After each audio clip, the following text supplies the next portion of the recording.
kulanti wacan oo wanaagsan daawadayaal soo dhawaada waxaan idiin soo gudbin doonaa wararkii ugu dambeeyay madaxweynaha Puntland oo amar culus dul dhigay saraakiisha kala duwan ee laamaha amniga Puntland xilli xiisada magaalada Gaalkacyo ay cirka isku shareertay saacadihii la soo dhaafay saraakiisha ugu sarreysa ciidanka difaaca Puntland oo dib ugu laabtay magaalada Garowe iyo ciidamada BSF oo haatan markaasi amar culus la dul dhigay ayaanu idiin soo gudbin doonaa haddii ay fulin waayaan maxaa dhici kara faahfaahinta ayaanu idinkugu soo gudbin doonaa daawadayaal guud ahaan xaaladda siyaasadeed iyo midda amni ee deegaanada Puntland intana guga galaysa marka koowaad soo dhawow muuqaalka laygre sidoo kalena sii shirgare si dad badan xogteena ay u gaadho madaxweynaha Puntland Saciid Cabdullaahi Dani ayaa wararku waxay tilmaamayaan in uu kulan xasaasi ah la qaatay saraakiisha kala duwan ee ciidamada Puntland isagoona amar culus dul dhigay dhammaan saraakiisha kuna amray inay ka hortagaan cid kasta oo cadow ku ah jiritaanka Puntland haddaba hadalkan ayaa markaasi loo fasirtay inuu ula jeedo dhammaan ciidamada taabacsan dowladda federaalka Soomaaliya ee dhaqdhaqaaqyada ka wada qaybo ka mid ah deegaanada Puntland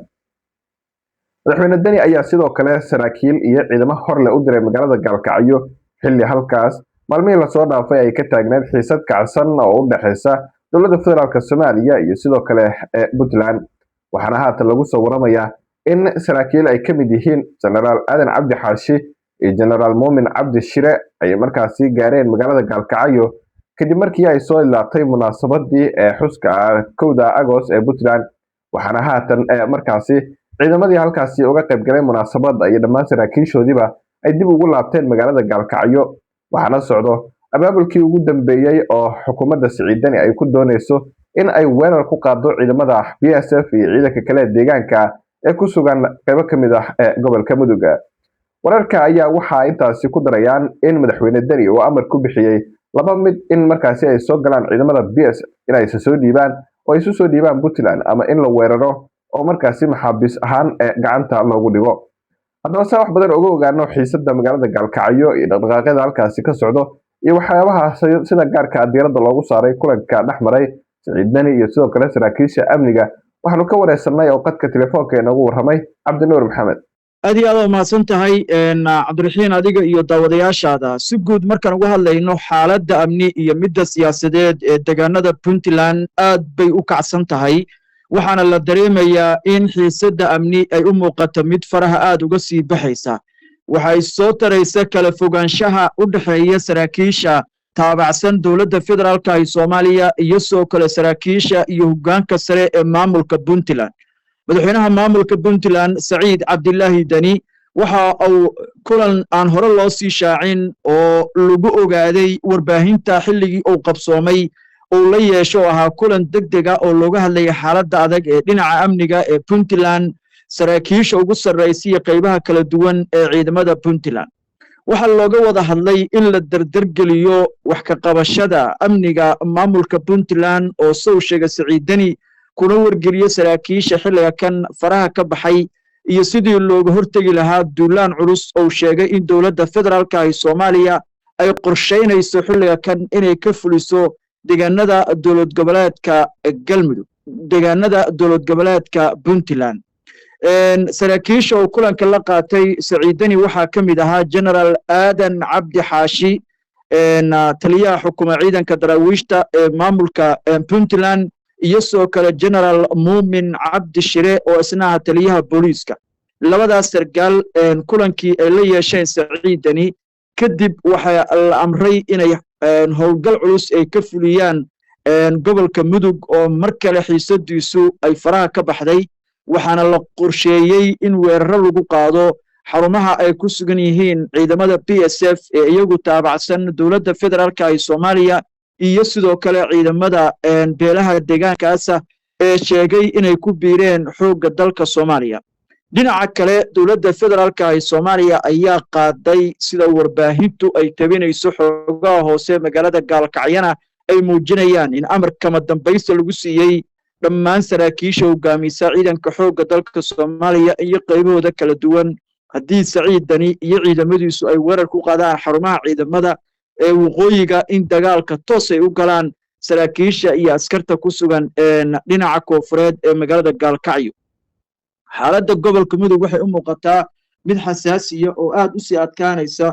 farahana la sii gelaysa xiisad aad u muuqato inay ka sii darayso maalinta ka dambaysa. Odayaasha dhaqanka gobolka Mudug waxay isku dayeen inay la hadlaan saraakiishii dib ugu soo laabatay gudaha magaalada Gaalkacyo, laakiin way ka cudur daarteen, waxayna u sheegeen xilliga kan inaysan diyaar u ahayn inay wax hadala ay la galaan. Arrintaasna waxaa laga dheehan karaa diyaar garowga xooggan ee Siciidin uu ku doonayo inuu xilligan ku adkeeyo kuna galo dagaalka uu ku wajahayo ciidamada dowladda federaalka ee Soomaaliya taabacsan. waa tahay saraakiishan dib ugu laabtay magaalada Gaalkacyo waa taliyaha ciidanka booliiska Puntland Muumin Cabdi Shire iyo sidoo kale Aadan Cabdi Xaashi taliyaha ciidanka daraawiishta. maxay yihiin qorshaha ama muxuu yahay qorshaha ay halkaasi u tageen dib ugu laabteen Gaalkacyo? qorshaha Gaalkacyo u tagay waa dardargelinta dagaal la qorsheeyay, weeraro culus oo lagu qaadayo ciidamada ka amar qaata dowladda federaalka ee Soomaaliya oo dhawaan ku beeray, iyo sidoo kale ciidanka PSF oo iyaguna qayb ka ah ciidamada raacay dhinaca dowladda federaalka ee Soomaaliya. waxaana sidoo kale ay diideen Muumin Cabdi Xaashi waa Muumin Cabdi Shire iyo Aadan Cabdi Xaashi labada sargaalba inay wax kulan la qaataan odayaasha dhaqanka, iyagoo odayaashu ay doonayeen inay u caqli celiyaan una sheegaan sidii horeba ugu sheegeen inaysan xiisada dagaal ee uu doonayo Siciidan inuu ka fuliyo gobolka Mudug aysan halkaasi ka qabsooyin. waa tahay magaalada Gaalkacyo haatan waa sidee xaaladeedu? saacadihii la soo dhaafay waxaan xogta ku helnaa in ay ka dhaceen dilal qorsheysan oo saraakiil lagu dilay. dilalkaasi maxay la xiriiraan? dilalka ka qabsoomay ama ka dhacay waxay ahaayeen dilal aad u naxdi badan, dilal dareen badan geliyay dadka deegaanka ku nool, lana ogaaday inay tahay kuwa xiriir la leh howlgallada culus ee Siciidani iyo maamulkiisu ay doonayaan inay ka fuliyaan gobolka Mudug. saad la socotay odayaasha dhaqanka ee gobolka Mudug tiro ka dhowr jeer ayay sheegeen inaysan jirin mashaariic iyo horumarino iyo gargaarkii loo baahnaa inuu dhinaca Puntland ka soo gaaray deegaankooda. waxay sheegeen inaysan maanta aqbalayn in dil iyo dhibaato iyo mashaakilaad ay kala kulmaan dhinaca maamulka Puntland iyagoo aysan jirin wax faa'iido kale oo ay ku qabaan. sida muuqatana xaaladda magaalada Gaalkacyo gaar ahaan waqooyigu aad bay u kacsan tahay. qaar ka mid ah xaafadihii iyo eriyadii ay deganaayeen ciidamada dowladda iyo kuwa PSF ayaa waxaa ka bilowday dadka deegaanku inay barakacaan. weliba dadku waxay u barakacayaan dhinaca koonfurta Gaalkacyo si ay kaga fogaadaan dagaalka halkaasi laga cabsi qabo. xaafado ay ka mid tahay xaafadaha ay xadka u ah marka laga hadlayo maamulada Puntland iyo sidoo kale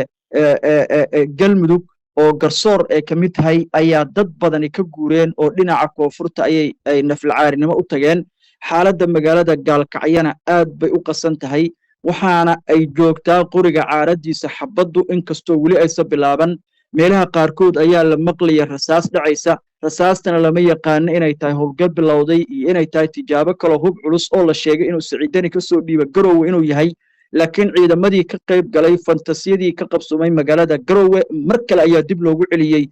magaalada Gaalkacyo si halkaas duulaanka la doonayo in lagu garab gaabiyo PSF iyo ciidanka dowladda ay halkaasi kaga qayb galaan. waxaa xusid mudan Cabdiraxiinow in magaalooyinka Galdogob iyo Jariiban iyo koonfurta Gaalkacyaba si weyn looga diyaar garoobayo, ayna xilliga kan u muuqato dagaal laba dhinac la ah oo dowladdu toos ay u soo gali doonto inuu halkaasi laga cabsi qabo.